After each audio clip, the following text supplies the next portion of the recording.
Watch you guys, got another video here for you on the error message Windows cannot install the required files. So how this happens is during the installation, what will happen is you will start to get an error message popping up saying Windows cannot install the required files, and it will normally give you an error code. Now take note of the error code because there's many different types of error codes that you may get, but this one in particular is to do with media. So we'll take a look at the installation and show you how the error message pops up. Now this can pop up at any time during the installation. This one happened at 28%, as you can see, and you can spot the error code there, 0 times 8007025D. Now that is the error code that is kicking up, and you can do a Google search on that error code if you wish, but it means that you have got corrupted media. Now this could be a corruption CD, so your Windows CD may be corrupt or something of the like. Now if you want to get a new Windows 10 media CD, this is a Windows 10 install that we're trying to do here. You just go to the Windows 10 page here and download their creation tool, media creation tool here, and you can create either a new USB installation.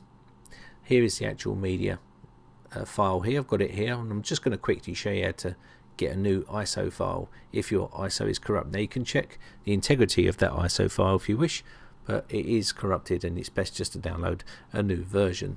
So you're going to accept the agreement here, and I'll speed this process up a little bit, but what it's going to do is get things ready. Then you can choose to create an installation media for another PC here. Now take the tick out, use the recommended option for this PC if you are going to install this on another computer. So just choose your selection here, your language that you want to use, and you can choose whether you want home single language or Windows 10 or Windows 10N, 32-bit or 64-bit, or you can download both of them depending on what you want to do. I'm going to do the 64-bit here. Now the pop-up window is just telling you to make sure that you've got the correct edition for your version of Windows. Select the ISO file if you want to download the ISO file, or you can select the USB flash drive if you want to install it to a USB flash drive. Download your ISO file and save it to a location. Now once this starts downloading, you can see it downloading here. I'll speed this process up. It does take a bit of time depending on the download speed of your internet here, so you can verify the download here. And once that's verified, it will start to create that media for you. Now you can either burn it to a disk here, or you can also create a USB flash drive, which I said earlier on here. So you can see the location here. So my documents, Windows in my E drive. So now I know it's in that location. I can then boot to that. Now you may need to change the boot order in your BIOS to boot to a USB flash drive or a CD, and I'll quickly show you this one here.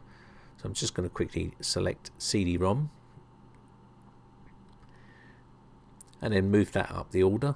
Now your BIOS may be different. If it is, then use the method to move yours about. Push any key to boot to that CD or USB flash drive, and it will start to load up. Now once that loads up, you can just select the language and then click on install, and this will start the installation process.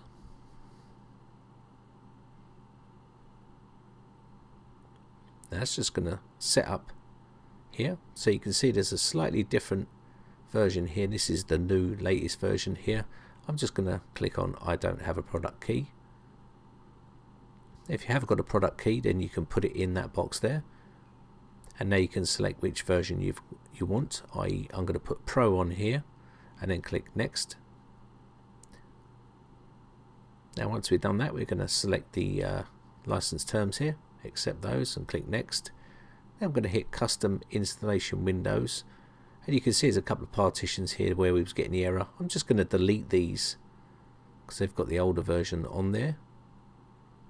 Then we're going to just create a new partition here with the unallocated space. Now I'm just going to leave this as one big partition and click apply. This will erase all the data on there, so we're going to click OK here, and that will create the partitions that it needs. Click next, and that will then start copying the files over, as you can see here. Now I've sped this process up, and you can see there's no errors no more. It's going straight through and starting to install Windows. So I'll just speed this process right up till we get to the desktop, and you should see the installation go through okay. And there we are at the desktop. The installation worked just fine. So if you have this problem, then you want to download yourself a new media, and that should fix your problem. I hope this one helps you out. My name is Brian from briteccomputers.co.uk. If you enjoy these videos, guys, then hit the like button. Also hit the subscribe button if you want to keep up to date and be notified when I upload new videos. If you've got any problems with your computers, you can head over to the forums. The information's on the screen right now. Just post up over there and I'll do my best to help you. If you haven't joined my Facebook fan page, then go over there and give us a like up. It doesn't cost you a penny. Anyway, thanks again for watching, guys, and I shall see you again in the next video. Bye for now.